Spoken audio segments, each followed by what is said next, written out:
Kenapa Indonesia begitu bergetar dalam 2 minggu terakhir ini? Kalian wajib tahu dan jangan apatis karena ini tentang nasib, isi dompet, masa depan bangsa dan kebenaran.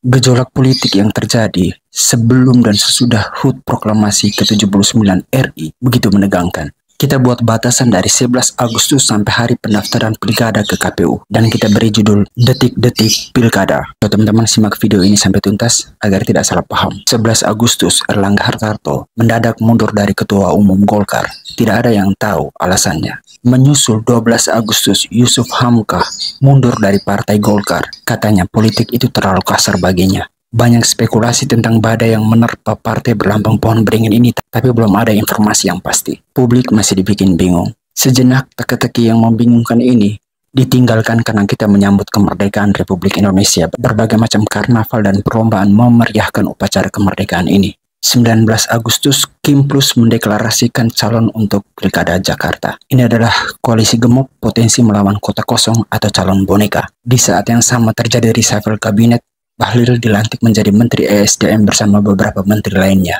20 Agustus, MK memutuskan ambang batas pencalonan turun jadi 6,5. Syarat usia calon harus 30 tahun saat pendaftaran di KPU. Dan pada saat yang sama, Kaisang, putra presiden, mengajukan surat keterangan tidak pernah menjadi terdakwa di Pengadilan Negeri Jakarta Selatan. Perlu diketahui, surat-surat ini adalah bagian dari berkas-berkas yang harus diserahkan kepada KPU jika mendaftar sebagai calon kepala daerah. 21 Agustus, Badan Legislasi DPR RI merespon putusan MK, mengubah sebagian substansi putusan MK dalam rapat kilat 7 jam.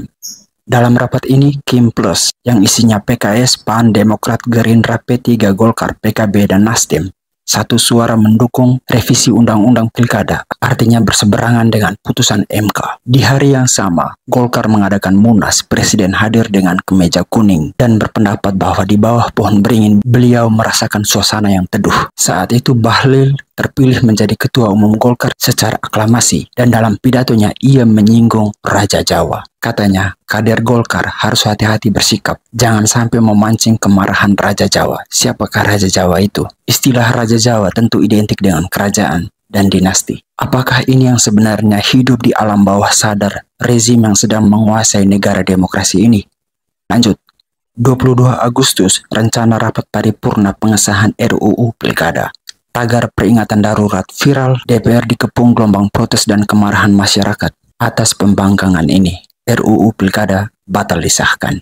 Keesokan harinya 23 Agustus, sejumlah parpol Kim, PKS, PAN, dan Demokrat menyatakan menerima putusan MK. Katanya putusan MK memberi ruang bagi berkembangnya demokrasi dan menghormati pilihan rakyat, menghadirkan alternatif pilihan dan mewujudkan pilkada yang berkualitas. Kemarin bilang A, sekarang bilang B.